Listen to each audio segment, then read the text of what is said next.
it's important for children to know that it is okay for parents to have time with our children and have conversations with our children. And when I was a child, I think I was about 4 maybe, we moved into a rental property in Melbourne in Australia, and apparently I was having nightmares about a black dog, go figure.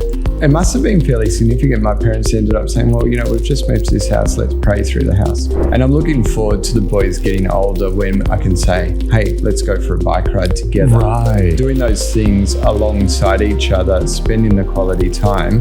Welcome to the That Guy in Cambodia podcast. In today's episode, I'm interviewing Tim, who, like Ethan in a previous episode, works as a doctor here in Cambodia. I think this is another great example of someone who is using their profession to serve and expand the kingdom abroad. Enjoy. All right. Hey, Tim, welcome to the podcast. Thank you. Thank you. So how did you leave from Australia all the way here doing medical work in Cambodia? Yeah, so we've been here in Cambodia with my family, so wife and 4 young boys. I think it's close to 1.5 years now. Yeah, on the one hand, it seems like just yesterday, and on the one hand, it seems like we've been here forever. Yeah, so we came out, and last year, 2022, we did language study for most of the year. Okay. And then this year, we've kind of got more stuck into the work that we're doing here at Massey Medical Centre. Yeah. So what are you doing specifically there? Yeah, so I'm trained as a doctor. I trained in Australia, so I'm a general practitioner, but I also did anaesthetic work as well. Okay. Because we were living rurally, and so rurally in Australia, you kind of expected to do a whole lot of breadth, not necessarily a whole lot of depth. And so that's my training. And so here at MMC, my main role is training Cambodian doctors, so Khmer doctors, Khmer Christian doctors specifically. So they come to MMC for 3 years at least to do a residency in family medicine, which is pretty similar to general practice in Australia. And so my role, along with mostly expats, but a couple of Khmer senior doctors, we train them through those 3 years. So that involves both running courses, running actual teaching sessions, as well as just working alongside them on a day-to-day basis. They go and see patients. They come and discuss their patients. Some of those things are straightforward, and so we just discuss the management plan. Other things are much more complicated, and so we use that as a teaching opportunity to teach about a certain topic or whatnot. And the other really big thing that MMC does, and I think this MMC kind of stands out in a way, is that our role is also in mentoring and discipleship of these residents. And so they're there for 3 years, and they're all day every day. So it's a pretty significant chunk of time. And so MMC's goal has always been to not only train them in medicine, but also train them, mentor, disciple them, really try to strengthen their faith so that they not only come out as well-trained and caring doctors, but also with really strong faiths and having thought a lot about how their faith works in their work as doctors, but also about other things like how does family work in medicine and in my faith and those things. Because one of MMC's goals, not exclusively, is that some of these Khmer doctors will go back to their home provinces and start up their own family practice centres with hopefully a similar kind of ethos, a Christian ethos. Yeah. So that's how MMC is really trying to impact the country, not only from a medical perspective, offering good medical care, but also trying to spread the gospel through that, which I think is really strategic. Yeah. The people who set it up thought pretty carefully about how can we do both things well, which is not easy to do. Right. When Mercy Medical, we've sent many people to Mercy Medical because they offer such incredible discounts for people from poverty. Correct. Yeah, there are so many complexities when running an NGO, if you like, hospital in a developing country, because we would all love to offer free healthcare. Right. And historically, that's often what's been done. Unfortunately, history would say that it's incredibly hard to sustain free healthcare, especially if the aim is to hand over something like this to local leadership and local financing rather than being eternally reliant on funding coming from outside, which, sure, it works from a day-to-day basis. Patients get treatment, but I don't think it necessarily is the goal. And most missionaries say that their aim is to be done out of a job on the mission field. And so if that's the case, then I think that also includes finances. So yes, MMC does charge their patients. The way they try to assist patients who don't have the means is that they have a referring system. And so a lot of patients will be referred by contacts of MMC, whether that's a church or a Bible college or a school or even just someone who knows someone who works at MMC, so that there is kind of this accountability, and that person will say, well, I know this person and I know that they are really very low socioeconomic and so they can't afford much. Or they say, yeah, look, this person has a stable income, they can afford something. That's great. And that referring partner will actually also sometimes help out with the finances, so that it's not just reliant on MMC to cover the shortfall if someone can't pay. So again, I think those are things that have been thought long and hard about, and there's no perfect, but I think it's arguably more sustainable than saying, hey, just everyone come in and receive free healthcare. Yeah, and I didn't actually know about the mission with Mercy Medical to get doctors back out and to train doctors. So that just makes me all the more confident that was really well thought out and prayed over. Yeah, definitely.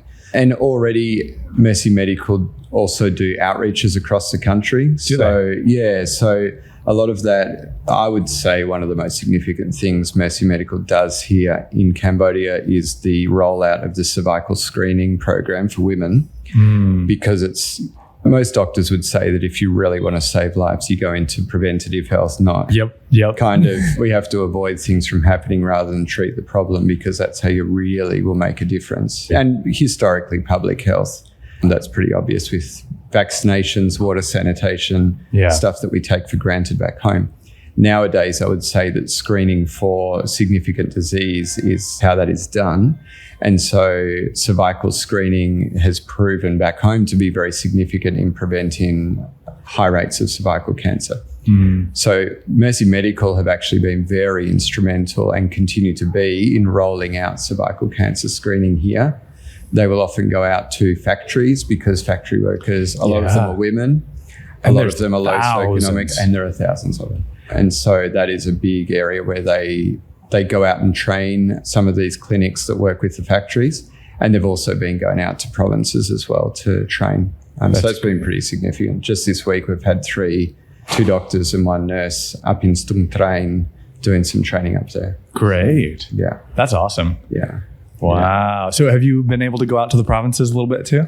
We have been out as a family, more just kind of to have a look around. But funnily enough, this weekend, our family is going up to Kampong Cham. There is a small Bible school up there where some fellow CMS missionaries live. So it's in a little village, Precho it's called. So there's a Bible college of about, I think, 20 students. They do a 2-year course. So one of our senior Khmer doctors, she comes from this town. And so a group of us are going up there this weekend. We're going to do some medical outreach on the Saturday, and then I think there's a worship service in the evening with the Bible college. So they've asked some of us to share there, and then church on Sunday morning. That's awesome. That'll be fun. That's going to be great. The boys are really looking forward to getting out of the city, and we've been up there a few times, and it's kind of like going to the farm kind of thing. So they enjoy getting into the dirt. And, absolutely. No, I love that. How old is your oldest? So Ben is 7, Will is 5.5, Daniel's 4, and Josh is 2.5. Wow. That keeps you busy. I remember us talking over soccer about that, or football. Yes. Yeah. So for people who don't know, CMS is... So CMS is the Church Missionary Society, and that's our sending organisation from Australia. CMS is a pretty old, originally from the UK, and originally it's an Anglican mission society, but it's non-denominational, and more I think it's branched out into other denominations. So that's who we've been sent with, and it's been really great. Funnily enough, Olivia, my wife, and myself are both CMS missionary kids as children. So it's, people joke about, well, it's in your blood kind of things. Yeah. Well, I think you had mentioned that you grew up abroad, Argentina? Yeah, correct. So tell me more about that. Yeah, so we, I guess, as a family, we were missionaries in Argentina from 1994 through to about 2000. And I think my parents were there till about 2007, so about 13 years. So I went over when I was 7. I also when I went over, I had 3 brothers. So I come from a family of boys as well. And then one more brother was born on the field. So all boys again there. Yeah, my dad was doing student ministry in universities and then also was working with the Anglican Church over there. So that's what my family were doing. And Olivia's family were actually in what was previously Zaire, now the Democratic Republic of the Congo. Similar kind of time. They were there from about 86 to 96. Very difficult time to live in the Congo. They lived right on the border with Rwanda during the Rwandan genocide. Yeah. So they've definitely lived a lot of pretty hard stuff over there. Yeah. So yes, both of us come from missionary families. Yeah. What were some of your, favorite memories growing up doing mission work with your parents? Yeah, I think it's funny. A lot of people kind of say, so what was it like? And I kind of go, it was kind of normal. It was like, yeah. And I think that's what a lot of missionary kids say. I think a lot of parents consider in the mission field, understandably, and we definitely did think a lot about how the kid's going to go and, what's going to be like. My general feeling, both from having done it as a child and as a parent, is I think if the parents enthusiastic and on board and if the parents are convinced it's where God wants them, I think the kids often follow along. That's awesome. My memory as a 7-year-old was super excited to be getting on an airplane and going, it was this big adventure. And I think once we were there, it very quickly became, well, this is where we are and this is what we're doing. And in that kind of slightly naive child way, you don't necessarily question why it was, well, this is where we are. Why would we be anywhere else? And so... which maybe is what we're supposed to think when it comes to God's will, right? I think so. And, the Bible says many times the mindset of a child, and I think that's probably part of it, kind of just accepting God's plan in a way, not overanalyzing things too much. Yeah.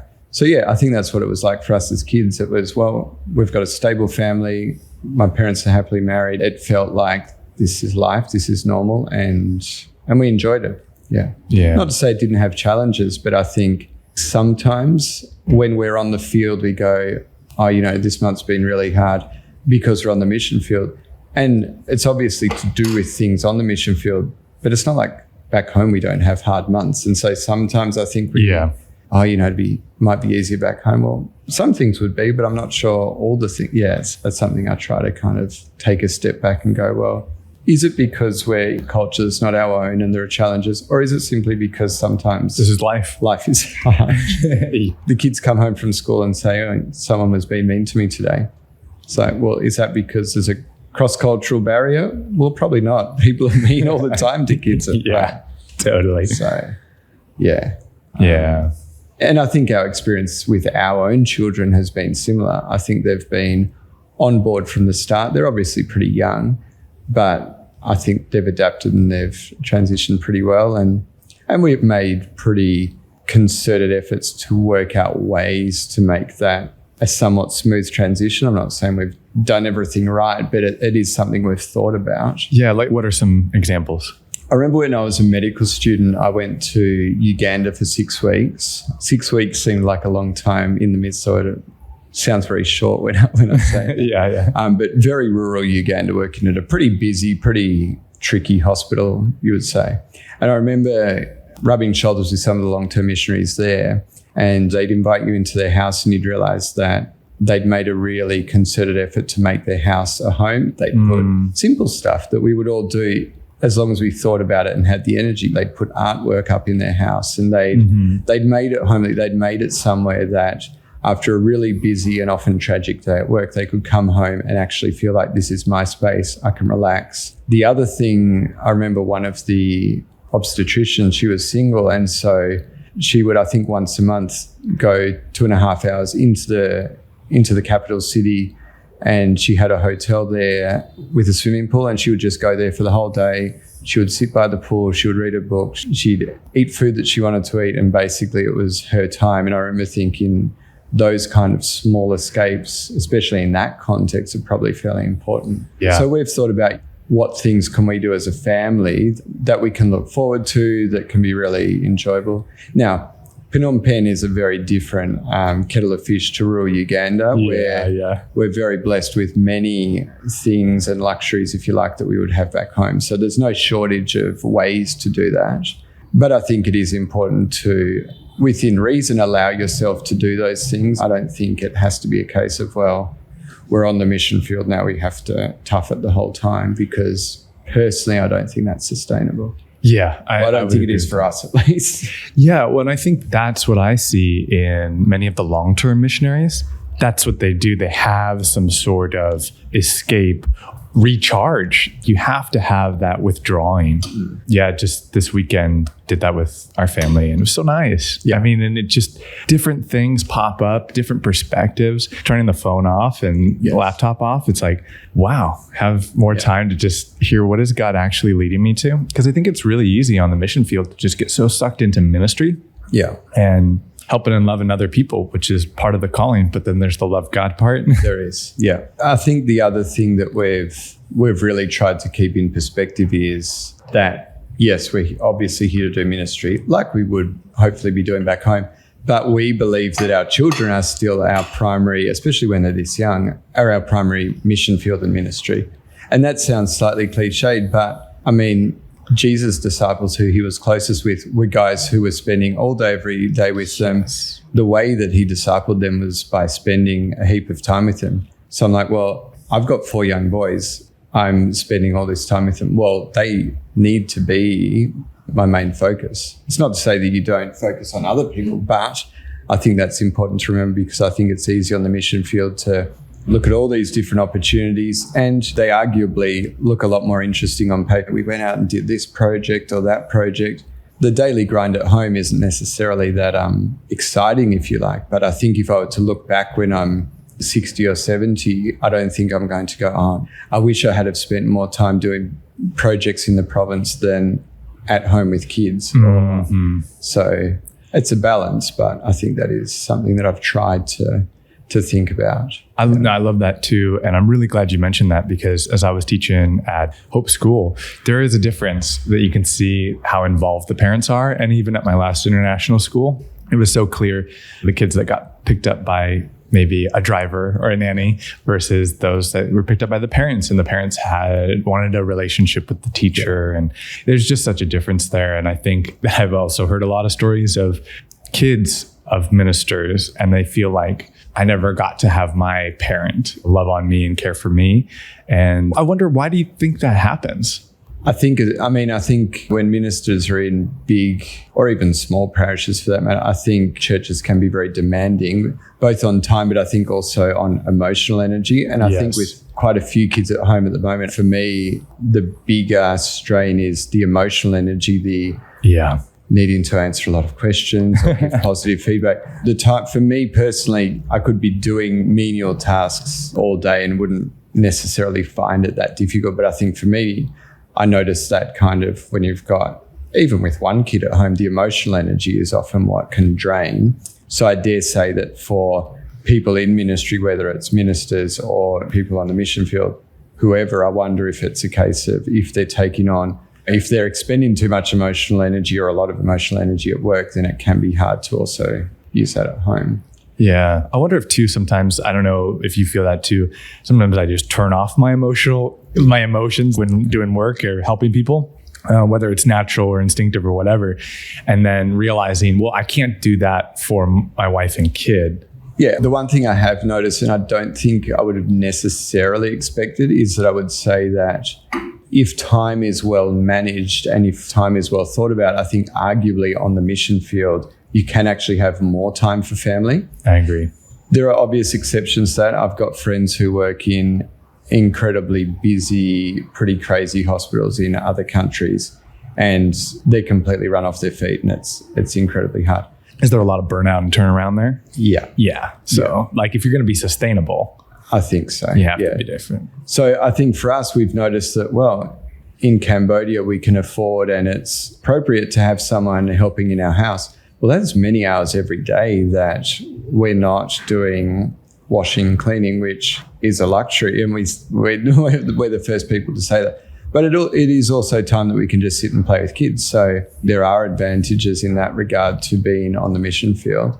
We miss the fact that our children are not seeing their grandparents very often or other people. But I think in terms of the time we have for them, it's potentially more than we would have back at home. So, yeah. So could you give me some examples as my kids will get older? What are some of those specific things you do for discipleship and intentional time together? Yeah, look, that's a work in progress, I would say. Same, obviously, right? We try to do some Bible reading with little Azalea, even when she's just a baby, right? But, just trying to make that habit. And I think there's a spiritual thing. I completely agree about the habit. I think at the moment we joke about the fact that dinner time is a bit of a dogfight in our house, and that's partly just because everyone's come together after a busy day. Everyone wants to talk at once. It's also related to some children not being the best eaters in the world, and so it can feel like it's just putting out spot fires the whole time. But we do attempt to do a family devotional while still sitting at the dinner table once everyone's finished eating. That's cool. We had friends who did that. When I was growing up, we did a family devotional in the morning, which seemed to work for us. I feel like it's harder to do because everyone's always trying to rush out the door. Yeah. I think immediately after dinner works because everyone hasn't kind of dispersed, and then you have to get everyone back together again. Because we used to do it before bed, but then, someone's finishing their homework, someone's still in the shower. Yeah. Whereas I think, okay, we've got everyone here. Let's let's not all move. And so, so that's what we do. We try to do it. Most evenings we've found a couple of devotional books for kids that have a Bible passage, and then we don't do it for too long because, again, the captive audience. Well, your youngest is what, 2.5, you said? Exactly. Yeah, exactly. And then we try to pray together. CMS actually produce an annual prayer diary that basically has the days of the month numbered from 1 to 30. And so every day you'll be praying for a certain region of the world and praying for the missionaries in that area. So we try to do that with the boys. Again, I think it's just about the habit, and also about them knowing that, look, we're not the only ones who are doing this kind of thing. There are heaps of other people. So, and we actually have something that some friends did. We have a photo album where we've put photos of family members back home. And so we will pray for one family or one family member each evening. So I love that. So there's some of the things we've tried to do. And with our eldest, he reads quite a lot. He enjoys reading. And so we're trying to encourage him to kind of do his own thing in the morning. We've found a couple of books for that age kid, and he hasn't necessarily done it a whole lot, although literally this morning he said, I'm going to start reading that book next to my bed in the mornings before school. So I said, that's a good idea. So that's cool. Yeah, so I think that's how we're trying to do that at the moment. We haven't and it's probably a summary of our parenting, we're trying to establish good habits, but we're trying to not pitch things too high and then things just don't work. I think trying to do things that are reasonable and appropriate for the age. Yeah, definitely. Trying to do a half an hour Bible study after dinner just wouldn't happen. It wouldn't be much fun. Yeah, and maybe when the kids are older, there will be an appropriate time for that. Exactly. But yeah. So just trying to, again, for them to get used to it, for them to understand things. Yeah. The other thing I was going to ask you about was the emotional energy, because I can really relate to that. I remember after I stopped teaching, I was like, oh my gosh, I have so much emotional energy. I feel like I was single at the time. I was like, now I feel like I could actually have a family. Yeah. Because you just drained, or at least I'd just do that. So how do you restore emotional energy? How do you disperse that to your various family members? Yeah.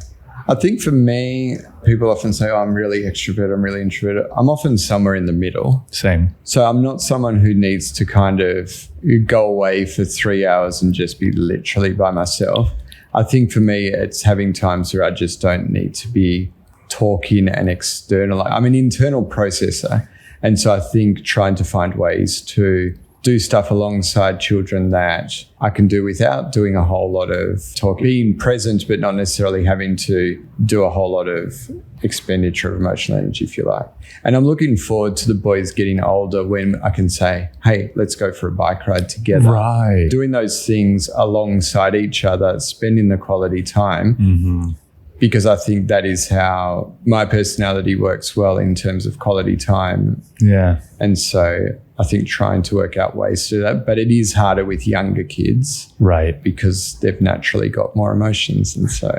Yeah. Yeah. So what do you do these days? Building Legos or something like this? Yeah, they all really enjoy playing with Lego. Love it.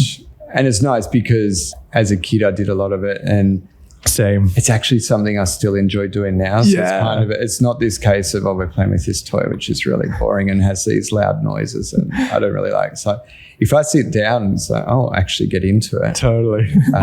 Although then the problem is you really get into it and they want to put the wrong coloured block on. You go, so wait a sec. Who are we doing this for? Yeah. Is this therapy for me? Or I totally did that with my nephews and nieces. And I had some Legos that she put out for the nieces and our one nephew. And they're like wild normally, but they were all sitting, and building. And yeah, sure enough, as soon as I have something that resembles something cool or a plane, it's someone else. Okay, something else. But it's so funny because my sisters-in-law, they were like, look, there's pieces all over. Oh, it's such a mess. And then Legan was just like, yeah, but they're quiet. They're not breaking anything. That's true. Yeah. But it's a different perspective, I think. It's so different. I guess it would be better culturally to have them run around outside, but it's just not something you can do all the time here in Phnom Penh. No, and I think that's been a change in mindset. We live in a house and it's got a little bit of outdoor area, which is tiled. But as you well know, and to be honest, I didn't quite believe it before I came, even though I was warned. But I would say 8 months of the year, if the sun is out, you're not going to be in the sun for more than half an hour because you do just bake. So I think, just trying to change that mindset because I originally thought, 4 young boys, they'll need a heap of space to run around and they like playing in the dirt and stuff. So now they get a fair bit of that at school and thankfully we live on a quiet enough street that we do go out to the street in the evenings when it's a bit cooler and they ride their bikes. Perfect. We don't yet let them out there by themselves. But yes, thankfully we do still have that opportunity. And like this weekend, we do try to, like a lot of people, both expats and Khmer, we try to get out of the city. I know. It's so healthy, right? Reset of your mind frame. Exactly. Thankfully, we've got a car here. And so we've got that luxury that we can just jump in the car and go, even if it's just for the day. There's a zoo down south. Yeah, I love that. So going down the kids there, love that. The boys enjoy just being out there. So, and I love that zoo because there's just so much space. So it's just like walk around. It's almost like a playground. It is. And it's very different to, I quite like it because, I enjoy zoos back home, but they're very kind of, okay, this is the map and this is where you walk and you have to walk in this direction kind of thing. It's almost like one of those wildlife parks that you drive around between the enclosures. That's right. You do kind of have to drive from place to place, huh? I love that. Yeah. So I guess what are some of your other kind of retreats? Do you go to Kirirom or do you have some places in Phnom Penh you retreat to? There's a swimming pool at Dib Club. I don't know if you've been there. Yes, that's a good one. Look, we go there probably fortnightly, so that's perfect because you just order drinks. It's free swimming. Exactly. It's pretty impressive. That's a place is so nice. The older 2 boys have just started playing soccer out the back of there on a Saturday morning. So really? So they play soccer and then we can just go into. Do they have to rent out that place? So there's a soccer school. So it's an actual soccer school. Like it's all pretty, Perfect. They've got uniform and it's all love it. A lot fancier than our soccer. Otherwise we enjoy going down to Kampot. We've got a little boutique hotel with a swimming pool that we've been to a couple of times. Yeah. I think I mentioned it to you before, it's just about finding, I think that familiarity is nice, especially with kids. I'm all for finding new places and exploring, but I think kids really enjoy knowing where they're going to. We say, we're going to Sweet Boutique this weekend, and they'll get all excited because they can picture it. Yeah. So we definitely enjoy exploring, but also I think having those places that are almost our places. Right. Here. And for a retreat, for the recharge, it's kind of nice to have that space. I think so, because I think with a new place, you would subconsciously expend a lot of emotional energy on what's breakfast, tiny things you don't even think about, but what's breakfast going to be like? Is the pool temperature good? Tiny things that, again, if you're just trying to disconnect, you go, okay, we know where we're going, we know what it's like, we know the kids sleep well here, so that is important. So you had mentioned that the parents being enthusiastic and affirmed in their call was really important to have the kids in terms of that family buy-in. And I've really seen the contrast of families around in the long-termers versus the people who might burn out in the few years. How do you stay focused on the vision? What is your calling? How do you refresh yourself in that? Yeah, I remember someone asking us, I remember our organization at one point was doing a bit of a recruit drive, and they were saying, why not ask the question, well, why not go rather than why go? And I love that. I think that's really been significant for us, because I think both of us, having grown up on the mission field, and this is not the case with all missionary kids, and that's fine, but I think for both of us, it was always well, wouldn't we go? Isn't that for some reason? Yeah. It was obviously God ordained, because we ended up getting married to each other, and we both came to the marriage with this, well, why not go mentality. And so I think for me, and this is probably becoming a theme in what I'm saying, it's not trying to overanalyze things too much. It's like, well, if we're here doing work that is in line with what we know of God's will, then let's not get all upset about, is the calling still valid? Is my ticket, has it expired yet? Kind of thing. It's like, well, if our family are thriving and our marriage is healthy and the boys are thriving and we are seeing ministry opportunities, then, well, I don't think it necessarily needs a whole lot more thought. Now, that can obviously you see it getting stale with time potentially for some people, and that's understandable. And I guess that's the point where you go, well, is there an emotional problem that needs some input, or is whatever it might be? But I think when things are going well, I don't think there's a whole lot of need to be reassessing the calling all the time. So one of the missionaries here, actually, we went on a men's retreat last year, and he was talking about some difficulties from a few years back. And there was this kind of underlying, could have this been caused by decisions that him and his wife had made at the time that seemed like really good decisions? And his answer was, I don't really know, but we were obediently responding to God's calling. And so basically he said, all I can say is we were being obedient. The outcomes weren't as we expected them, but we were being obedient to God's calling. And I think that's really sat with me, because I think it shows trust in God, for one, but I think it also kind of hands the responsibility over to God and saying, if we're being obedient, there's not a whole lot more we can do. We can't necessarily predict the outcomes, because you hear about people coming to the field and very unexpected things happening, and them having to very appropriately leave the field unexpectedly. And it doesn't make sense logistically. It's like they spent all this time and energy getting to the field, and then things didn't work out. It doesn't make sense from a human point of view, but we go, well, they were obediently responding to God's call, and now they're obediently responding to God's call to go back home. Well, we don't understand, but hopefully if we're thinking about it from an obedience perspective, they can kind of not feel really guilty or not feel like they're a failure or something, which is often what I worry about when you hear about missionaries who haven't kind of stuck it out, that kind of thing, because we don't know what different people are going through. Yeah. Well, and one of my mentors was mentioning just about how there's all sorts of reasons people have to leave the field, but one of those things he's seen oftentimes is the strain on the marriage. So you had mentioned about the marriage being healthy, being a piece. What do you do to keep the marriage healthy? And what have you seen, especially as a missionary kid, of what to do, what to avoid? Yeah, I would definitely agree with that. Before we came, our mission organization is pretty rigorous in their interview process. And one of the questions was, what is one thing that will mean that you leave the field earlier than you expect? And I think a lot of people would say, oh, if there was significant conflict or whatever. I didn't have to think about my answer. And I said, if my marriage is struggling, or if my kids are really struggling emotionally, I said, I'm not at the first sign of struggle, but I mean, truly, if those things are really looking pretty dire, then I will not stay on the field if I'm convinced that it is being on the field that is causing those tensions. And I would definitely still say that. And unfortunately, you do hear about marriages that suffer significantly on the field.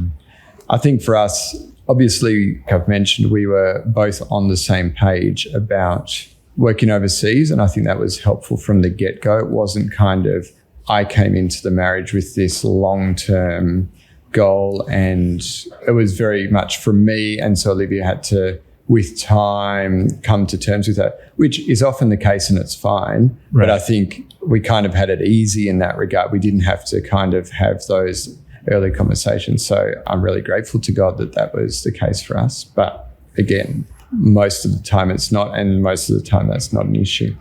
I think on the field and even back home, since having kids, we've realized and made concerted efforts that basically children and all of their time and emotional constraints in our marriage will not, basically our marriage is still important and still needs time and energy, even though there are significantly, not conflicting, but there's a lot of other things going on. How do you do that practically? Because that's honestly where I am right now. We've just found, we dated for 4 years, married for about 1.5 years, and we just realized it's really just been the kid. That's just, a lot more energy, a lot more time, attention, brain power. That's been the toughest thing. How do we make that time for each other? And I mean, I think it's about, and again, don't get me wrong, I'm not saying, hey, we do all this perfectly. Yeah, of course. We're all just figuring it out as we go, right? I think first of all, like with everything, the mentality has to be right. And so the mentality should be, our marriage is really, really important, because if that's not, then sure, you can say, hey, let's go on a date once a week or let's do this. But I think if the actual mentality about marriage isn't right, then I don't think that will follow. So what's the right mentality? Well, I think I've got a friend who used to say that her dad would come home from work and he would, regardless of what he walked into at home, he would go directly to his wife and greet her and then greet the children. I don't think there has to be a hierarchy, but I think it's very much you guys all want my attention right now because I've just walked in the door, which is fine and great. But I'm acknowledging that in this situation, your mum's been at home with kids all day. Yeah. I'm going to show you guys that my priority and emotional energy is not more so, but definitely as much so towards your mum. That's good. I think for me with boys especially, I know that I really need to model that. I was listening or reading, I can't remember, a parenting thing the other day, and it said children, and probably especially boys, but not exclusively, need to see their father respecting, cherishing their mother as a really important part of not only them seeing marriage, but also just them seeing dad's personality and seeing dad doing that. And so I think that's really important. And I also think that with that, it's important for children to know that it is okay for parents to have time with our children and have conversations with our children. And understandably, children can feel like they're the center of the universe. That's all they know, and that's understandable. Yeah. But I think gently and appropriately, they need to know that, hey, no, it's actually okay for me to say, hey, can you just go and play with our mum and dad right now? I've just come home from work. We're going to spend 10 minutes catching up. A, so that we can actually catch up and see how each other's going, but also B, so that they can see that is an important part of our marriage. And also so that you don't kind of fall into bed at night and go, oh, we haven't actually spoken at all today. Yeah, or you haven't talked about like what's on your heart rather than just everything that needs to get done. Putting out spot fires at times. Yeah. I think for us, we've tried to, I think we both are fairly okay at kind of just spending time together. So, for example, in Cambodia in the evenings, we're often either doing language study or it's our time to catch up on things. We're writing newsletters or something. Yeah. But we try to do it in the same room near each other. So you're still half talking. You'll interrupt someone and say, oh, how was this or whatever. So I think just small things. Whereas if we were in different rooms or if I had my office, I think the feeling would be, well, we're not actually, so kind of trying to kill two birds with one stone. We're still, even though we're busy and doing things, we're still together. There. That's good. And then on weekends, at the moment, we've got people who do babysit, but it's not a case of we've got a once a week babysitter. We go out once a week. That just doesn't happen at the moment. On the weekends, we try to just sit down, find a movie to watch, really just kind of do something pretty relaxing. We're both internal processes, and so we're not necessarily people who need to, hey, let's sit down for 2 hours and debrief about the whole week. We would much rather just sit down together and watch a movie together. And you know what works for you guys, right? And so I think for us, it's about trying to find common interests, things that we can do together. Yeah. At the moment, those common interests need to be in the house. And so, so some couples are great at playing board games and card games together. It's just not something that we've necessarily gravitated towards. Yeah. But those little things together, again, I don't think it's rocket science. I think it's just about, if you looked at your week, how many of your hours would be spent with your kids, spent with your wife? I think that would probably say a lot. Yes, absolutely. And I think when you've got young kids and a young family, it's probably not the time to have a whole lot of hobbies that you do by yourself that take up a whole lot of time. Mm-hmm. Sorry to anyone who plays golf on a Saturday morning. Well, I remember that was one of the things when we were playing football or soccer together, right? It was twice a week, but you're like, hey, I can only do once a week because the family, right? Yeah. My wife's going to be home with all the kids. Yeah. And I know that's something that my wife allows me to, and she gives me a lot of freedom with that. And I think it's really up to me to be able to make that call of, hey, how am I prioritizing her and showing her that I prioritize her? Yeah. So as you know, playing soccer on a Monday night is something that I do purely for myself. There's zero, apart from me just probably being refreshed, there's you know, I'm not taking children along. I'm not doing it with my wife, but that is something that I do purely for myself. It's physical, and I think that's really helpful. Thankfully, I can do it when my children are pretty much in bed by the time I leave home. So it's not too onerous. And it's actually become a time that Olivia goes, well, she often will just sit down and watch something on TV that I probably wouldn't be that interested in. So thankfully, it also is something that she can benefit from once the children are in bed. Yeah. And I think the other thing I try to do is I try to encourage her to find things to do outside of the house, outside of family. I think history would say that most mothers are incredibly dedicated and committed to their children, thankfully. And I think sometimes it's on us to say, hey, I've got this. You go, switch off, go get a massage. Again, thankfully in Phnom Penh, there are plenty of opportunities. Go and just do something for yourself. Leave the house for a couple of hours. We'll still be here. We'll still be alive when you get back. Yep. And encouraging them. Because A, they get out and it is refreshing. And B, I think it's all very well to say, oh, you know, I really appreciate how much you're doing for the kids. But I think when you kind of use in action to say, I really appreciate it. And I think you should have some time for just you. I think that's so good. That is important. Now, thanks for sharing that, because that was something I feel like I constantly have to be reminding myself of, because I think that there's sometimes a motherly resistance, like, oh, I don't want to leave the kids. Oh, there's all this stuff I have to get done. And I guess I feel the same way with work, providing for the family. Yeah. And so it's so nice when your spouse can help you with your responsibilities. Yeah. And I think as a father, and I think our society is getting better at this. 50 years ago, let's be honest, dads probably didn't have much of a clue about how to do things around the house. But I think that is getting better, and therefore I think there is that opportunity to say, hey, I know how to change a nappy. I can do these things. Exactly. You can go out, and you can even sometimes go away for a night with some friends or by yourself even, and I can handle it. So that's good. Thank you for bringing that up. I'll put that on my schedule this week. Yeah, as we conclude, there's two big questions I wanted to ask. One was about mentorship and who inspires you, and the other one is kind of about spiritual realm stuff and your experience with that. So let's jump into the mentorship. You'd mentioned talking with long-term missionaries. You also mentioned a mentor. I found that has been something, like a commonality between people who can last long-term. It's that mentorship, kind of accountability in a sense. So what has that looked like for you? It's funny because I've always been in churches where discipleship and mentoring has been encouraged. I wonder if it's because I've moved around a lot. I wouldn't say that I met with different people sporadically. Yeah. I don't think I had this very clear mentor. Same, I have a collection. Yeah.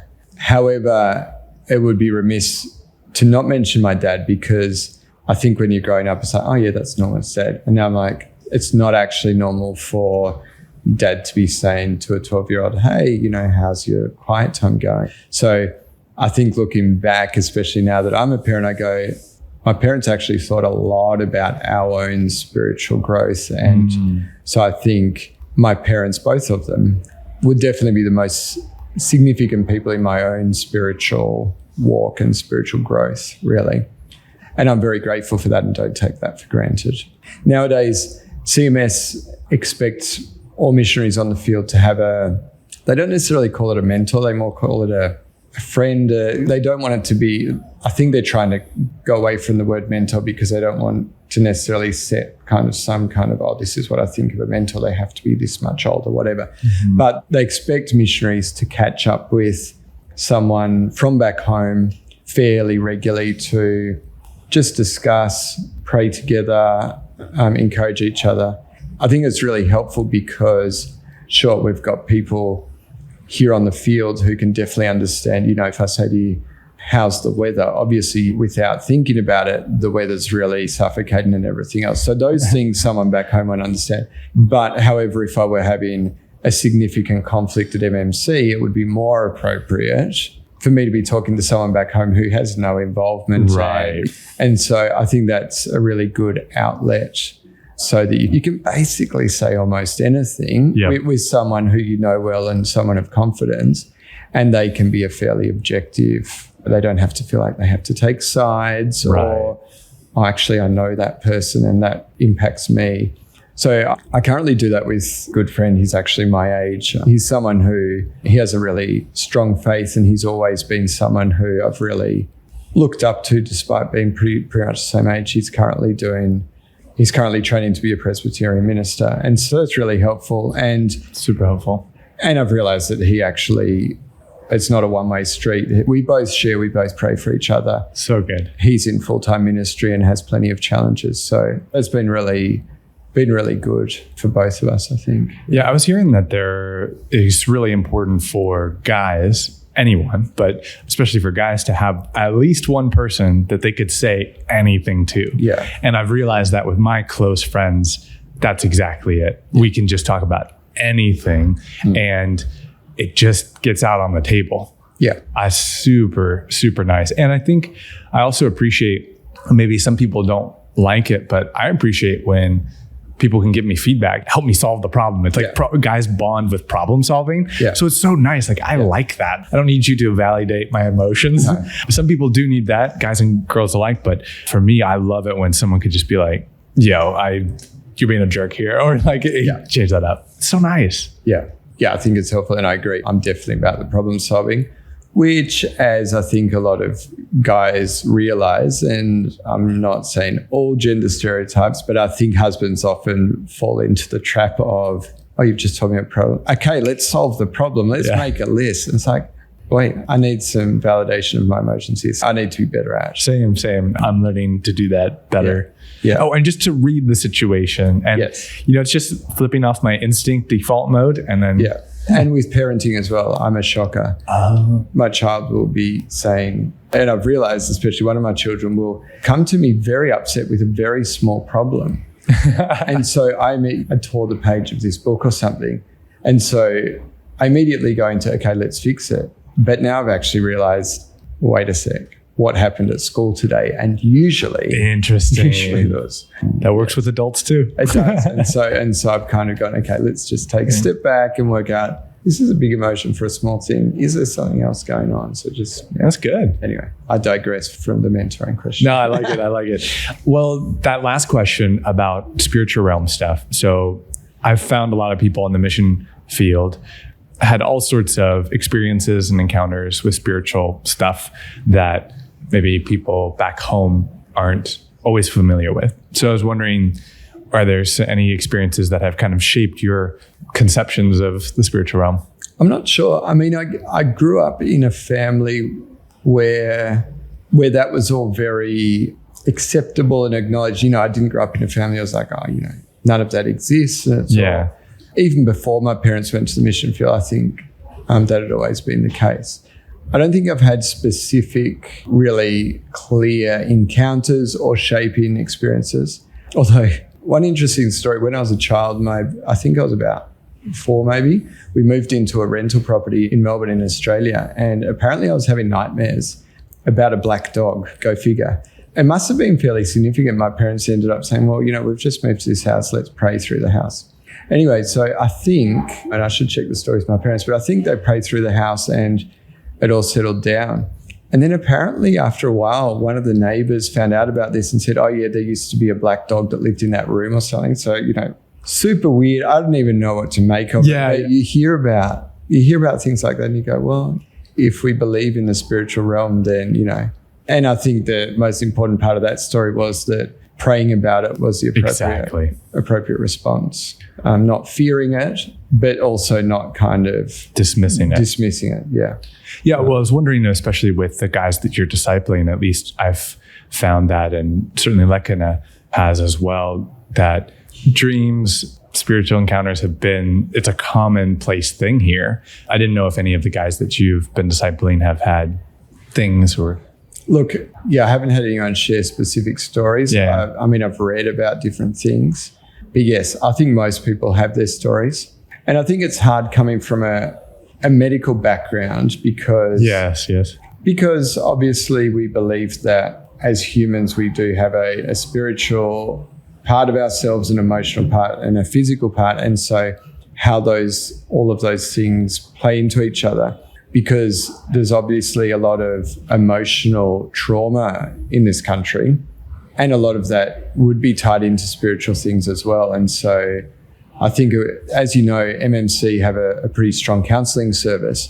And so I think it'd be really interesting to hear from these Khmer counsellors, how do they get around it? If someone comes in and with this spiritual concern, but they also think there's an emotional component of that, because I think those two things probably often do play in how they address it, which is having Christian counsellors is so great because you can address both things. Whereas if you were to go to a secular counsellor, then the spiritual back home at least, the spiritual things would be completely dismissed for sure. Right. So that's what I found a little bit refreshing being here, is just at least acknowledging it helps you realize like it's not only just spiritual, it's not only just emotional or physical, they're all interwoven. Yes.